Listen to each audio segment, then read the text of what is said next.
Law of attraction ආකර්ෂණ නීතිය ගොඩක් කට්ටිය කතා කරන දෙයක්. මේක සම්බන්ධයෙන් පිළිපදින කට්ටියත් ගොඩක් ඉන්නවා. විෂන් බෝඩ්, මැනිෆෙස්ටිං, YouTube channel තියෙනවා, podcast තියෙනවා. මේක හොඳ දෙයක්ද නරක දෙයක්ද? මේකෙන් හානියක් වෙන්න පුළුවන්ද?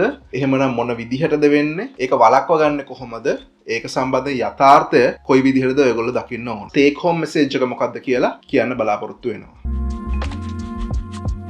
සුබ දවසක් කියලා ප්‍රාර්ථනා කරනවා ඔයගොල්ලෝ හැමදෙනාටම තවත් mental health round table YouTube video එකක් එක්ක.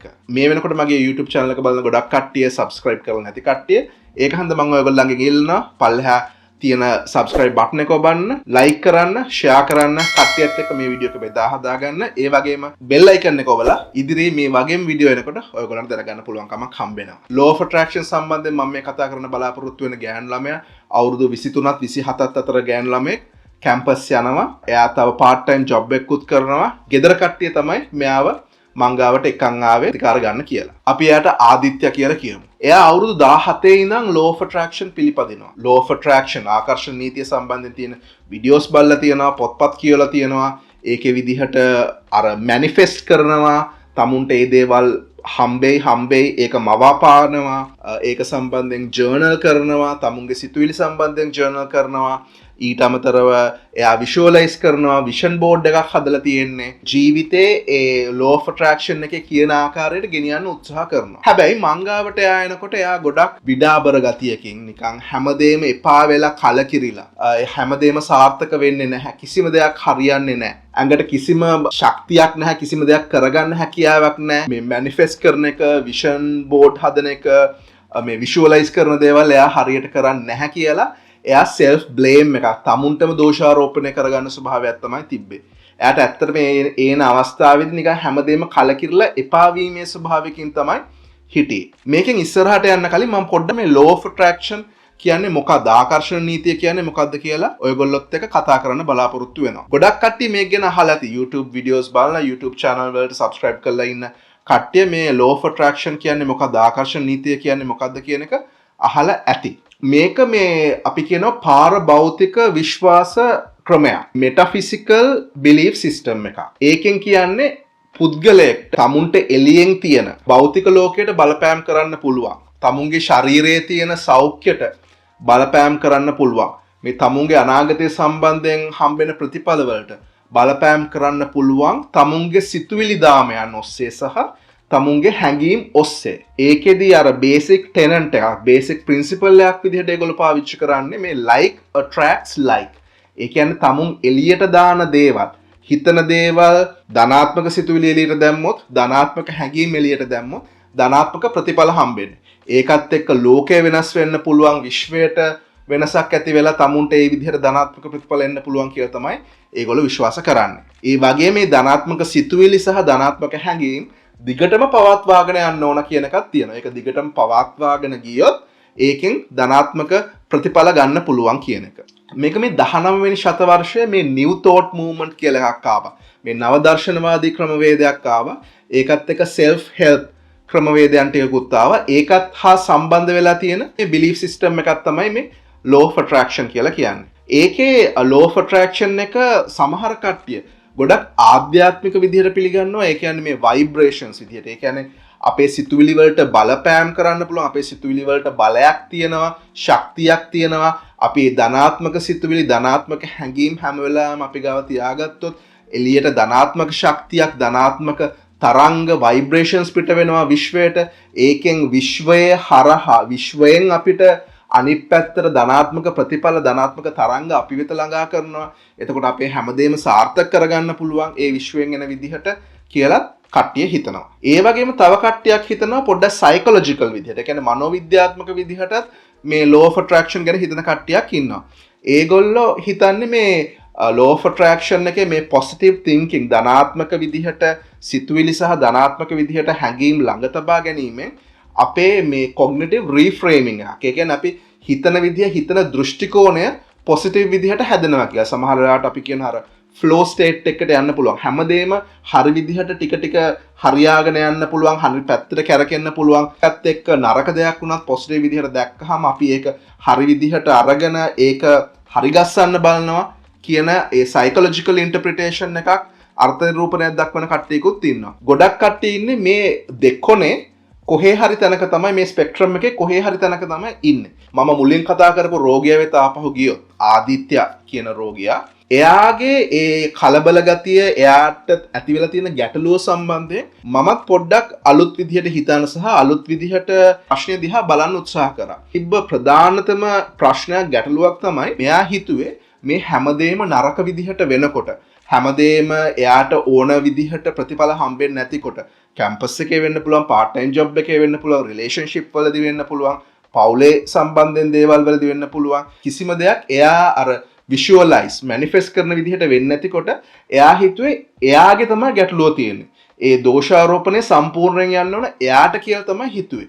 එතකොට අර සෙල්ෆ් බ්ලේම් එකක් ගොඩක් එයා ළඟ තබා ගත්තා. එයා කොයිම වෙලාවකත් හිතුවේ නෑ සමහර වෙලාවට ජීවිතය ලෝකය නරක දේවල් වෙන්න පුළුවන් කියලා. ඒ කියන්නේ සමහර වෙලාවට හැමදේම අපි හිතන විදිහට වෙන්නේ නැහැ. ඒ එයාගේ මේ අර මැනිෆෙස්ට් කරන විදිහේ විෂුවලයිස් කරන විදිහේ ඒ සිතුවිලි වල පොඩ්ඩක් මිස් අලයින්මන්ට් එකක් තියෙනවා. ඒක හන්ද තමයි මෙතන මේ ගැටලුව ඇති වෙලා තියෙන්නේ කියලා.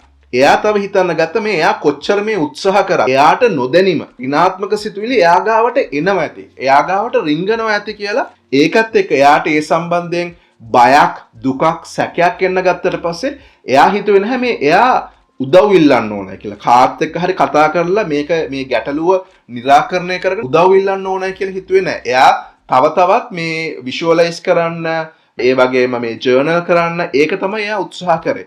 ආදිත්‍යගේ ප්‍රශ්නේදී මම ගැටලු තුනක් දැක්කා. එකක් තමයි මෙයා තමුන්ටම දෝෂාරෝපණය කරගන්න එක. සෙල්ෆ් බ්ලේම් එකයි.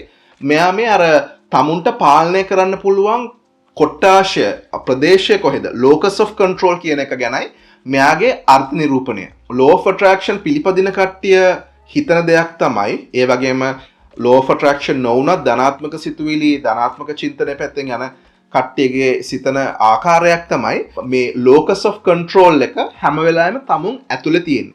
ඒ කියන්නේ මේ ජීවිතයේ තමුන්ට වෙන හැම දෙයක්ම තමුන්ට පාලනය කළ හැකි දේවල් කියලා හිතනවා. ඒ කියන්නේ තමුන්ට පරිබාහිර වන දෙයක් වුණා. තමුන්ගේ ශරීරයෙන් එළියේ වෙන දෙයක් වුණත් ඒක තමුන්ට බලපාන විදිහට වෙන්න දෙන්නේ නැතුව තමුන්ට කන්ට්‍රෝල් කරන්න පුළුවන් කියලා තමයි හිතන්නේ. ජෙනරලි ගත්තොත් සාමාන්‍ය විදිහට ගත්තොත් මේ locus of control එකක් ඇතුලෙන් තියෙන එක යම්කිසි මට්ටමකට හොඳයි. ඒ කියන්නේ ඒක හන්ද තමයි තමුන්ගේ ජීවිතය වෙනස් කරන්න උත්සාහ කරන්නේ. අපි ලිස්ට් එකක් හදලා කරන්න පුළුවන් දේවල් බැරි දේවල් මොනවද කියලා වෙන් කරගෙන කරන්න පුළුවන් දේවල් වලට අපි ඉස්සෙල්ලාම ප්‍රමුඛත්වය ලබා දීලා ඒකට අපි මොටිවේට් වෙලා ඒ දේ කරන්න උත්සාහ කරන එක එක්ස්ටර්නල් locus of control එකකට වඩා. හැබැයි අපි ඒකත් එක්ක ඇක්සෙප්ට් කරන්න ඕන. පිළිගන්න ඕන දෙයක් තමයි අපිට සමහර දේවල් තියෙනවා ජීවිතේ අපිට පාලනය කරන්න බෑ. සමහර අපිට රෝගාබාධ හැදෙන්න පුළුවන් ජානමය වශයෙන්. ඒක අපිට පාලනය කරන්න පුළුවන් දෙයක් නොවෙන්න පුළුවන්. ගොඩක් වෙලාවට පාලනය කරන්නත් බෑ. ඊට අමතරව රටේ ආර්ථිකය, රටේ දේශපාලනය, ලෝක දේශපාලනය, ලෝක ආර්ථිකය, කොවිඩ් වගේ දෙයක්.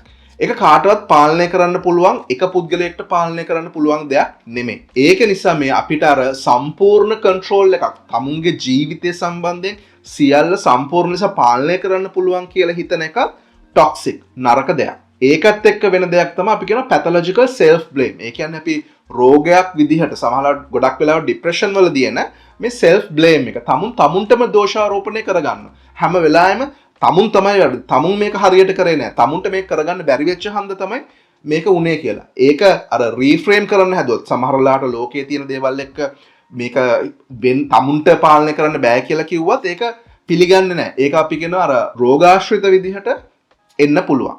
මේ අවස්ථාවේදී ආදිත්‍ය කරන්න හදපු තව දෙයක් තමයි එයාගේ සිතුවිලි සප්‍රෙස් කරන්න. යටපත් කරගෙන තියාගන්න උත්සාහ කරා. ඒ වගේම එයාට ඒකත් එක්ක ස්ට්‍රෙස් එක, ඇන්සයිටි තත්වයකුත් ගොඩ නැගුණා. ආදිත්‍ය ඇත්තටම එයාගේ සිතුවිලි වලට එයා බය වෙන්න පටන් ගත්තා. law of attraction එකේදී එහෙම නැත්නම් positive thinking pattern එකේදී කට්ටිය කියන්නේ ඍණාත්මක සිතුවිලි එන්න හොඳ නැහැ ලියාවොත් ඒකෙන් ඍණාත්මක ප්‍රතිඵල තමයි හම්බෙන්නේ කියලා. ඒ සිතුවිලි හෝ හැඟීම් වලට යම්කිසි බලපෑමක් කරන්න පුළුවන් බලපෑමක් තියෙනවා. ඒක නියුට්‍රල් දෙයක් විදිහට කට්ටිය සලකන්නේ නැහැ. අපි anxiety සහ OCD රෝග තත්ත්වවලදී දකින දෙයක් තමයි මේ අපි අර මේ සමහර සිතුවිලි එනකොට අපි සිතුවිලි යටපත් කරන්න උත්සාහ කරනකොට යටපත් කරන්න උත්සාහ කරන තරමට සිතුවිලි ආපහු උඩට එනවා. ඒක ප්‍රොසෙස් කරගන්න තමයි ඕන. මොන විදිහකට හරි ඒකේ තියෙන ගැටලුව ලියා ගන්න එක කරන්න තමයි ඕන. හැබැයි ආදිත්‍යට තිබ්බේ මම අර කලින් කිව්වා වගේ එයා හැම සිතුවිල්ලකටම මේ වැලියු එකක් අගයක් නිර්දේශ කරගත්. හොඳ නරක හොඳ ප්‍රමාණය නරක ප්‍රමාණය එයා මයින් එක තමයි කළේ. ඒකත් එක්ක එයාගේ තිබ්බ තව ගැටලුවක් තමයි ආදිත්‍ය අපි කියන ඉමෝෂනල් අවොයිඩන්ස් එකක්. හැඟීම් මග අරින්න උත්සාහ කරා. ඒ කියන්නේ එයාට සමහර වෙලාවට බයක්, සැකක්, අසතුටක්, ඍණාත්මක හැඟීමක් එනකොට එයා ඒකට තියෙන බයත් එක්ක එයා ඒක මග අරින්න උත්සාහ කරා. ඒ හැඟීම එන්නේ ඇයි? ඒක යටපත් කරන්න උත්සාහ කරන්න ඒක උත්සන්න වෙන්න පුළුවන්, වැඩි වෙන්න පුළුවන්. මේ ගැටලුවත් එක්ක මම ගෙදර කට්ටියගෙන් අහපු ප්‍රශ්න වලට හම්බෙච්ච උත්තර තමයි මෙයා ගොඩක් වෙලාවට කාමරේ තනියම ඉන්න උත්සාහ කරනවා, කට්ටියව මග අරිනවා. මිනිස්සුත් එක්ක කතා කරන්නේ මිනිස්සුත් එක්ක මෙයා බයයි අර ඒ ඍණාත්මක සිතුවිලි තව ඒ ඍණාත්මක හැඟීම් යාට එයි කියලා. ඒකත් එක්ක තනියම කාලය ගත කරන්න තමයි උත්සාහ කරේ. ඒකත් එක්ක අර කලින් කිව්වා වගේ එයාගේ තියෙන අර self blame එක, තමුන්ටම දෝෂාරෝපණය කර ගැනීම ටික ටික වැඩි වෙලා තමයි තිබ්බේ. උත්සන්න වෙලා තමයි තිබ්බේ. එතකොට මේ ධනාත්මක චින්තනය සහ law of attraction ආකර්ෂණ නීතිය හරහා මෙයාට මෙයාගේ ස්වාධීනත්වයක් නිර්මාණය කරගන්න අවස්ථාව වෙනුවට මෙයාට මෙයා කෙරෙහි ලැජ්ජාවක් ඇති වෙන්න පටන් ගත්තා. ඊට පස්සේ අපි විසඳන්න උත්සාහ කරපු ගැටලුව මොකද්ද? මේකත් එක්ක අපි තේරුම් ගත්තා මෙයාට ડિප්‍රෙෂන් තත්ත්වයක් දැන් තියෙනවා. දැන් අපි ආදිත්‍යයට ප්‍රතිකාර වශයෙන් අපි මොනවද කළේ? අපි ආදිත්‍යව කොහොමද මේ ගැටලුවෙන් මුදවා ගත්තේ? අපි ප්‍රධානතම වශයෙන් කළේ මෙයාගේ මේ තිබ්බ විශ්වාස පද්ධතියට නරක දෙයක් කියන්න, වැරදි කියන්න, ඔයා මේ කරන්නේ මෝඩකමක් කියලා කියන්න උත්සාහ කළේ නැහැ. අපි උත්සාහ කරේ මෙයාට වෙනත් දෘෂ්ටි කෝණයක් ලබා දෙන්න. දෘෂ්ටි කෝණයකින් බලන විදිහ අපි මාර්ගය සැකසුවා. ඒ දෘෂ්ටි කෝණය තමයි සමහර දේවල් වලට පාලනය කරන්න පුළුවන්. හැබැයි ලෝකයේ සහ තමුන්ට වෙන බහුතරයක් දේවල් ගොඩක් වෙලාවට අපිට පාලනය කරගන්න බෑ කියන එක. අපි ඒක අර නෙගටිවිස්ටික් විදිහට, ඍණාත්මක විදිහට අපි ඒක ඇක්සෙප්ටන්ස් විදිහට ගත්තා. ඒ කියන්නේ අපි ඒක පිළිගන්න ඕන දෙයක් විදිහට. ලෝකයේ තියෙන යථාර්ථය විදිහට. හැබැයි මුලදී එයා ඒක පිළිගන්න කැමැත්තක් තිබ්බේ නෑ. මොකෝ law of attraction ඔස්සේ තමුන්ගේ සිතුවිලි වලින් ලෝකයට බලපාන්න පුළුවන් තරංග හරහා, vibrations හරහා කියන එක මෙයා අවුරුදු 17 ඉඳන්, ඒ කියන්නේ අවුරුදු 8කටත් අධික කාලයක් පිළිගත්ත ඒ belief system එකේ හිටපු කෙනෙක්. එතකොට ඒක ලේසියෙන් වෙනස් කරන්න පුළුවන් දෙයක් නෙමෙයි. හැබැයි අපිට ඇත්තට මේක වෙනස් කරන්න අවශ්‍ය වුණෙත් නෑ. අපිට ඕන උනේ මෙයාට මේ තියෙන ડિප්‍රෙෂන් එක හරිගස්සන්න. ડિප්‍රෙෂන් එක හරිගස්සන්න නම් මෙයාගේ මේ තියෙන හිතන පද්ධතිය වෙනස් කරන්න ඕනයි කියන එක තමයි අපිට තේරෙන්නේ. පළවෙනි පාර හම්බුණාට පස්සේ සතියකට පස්සේ මම ආපහු මෙයාව හම්බුණා. ඒ හම්බෙනකොට එයාගේ තිබ්බ ඩිස්ට්‍රෙස් එක ටිකක් අඩු වෙලා තිබ්බේ. ගොඩක් අඩු වෙලා තිබ්බේ නෑ මේ. එයා මේ දෘෂ්ටි කෝණයෙන් සැරින් සැරේ හිතන්න සහ බලන්න උත්සාහ කරලා තිබ්බා. ගෙදර කට්ටියකවත් සහභාගී කරගෙන ඒ දෘෂ්ටි කෝණයට යොමු කරන එක අපි කරන්න උත්සාහ කරා.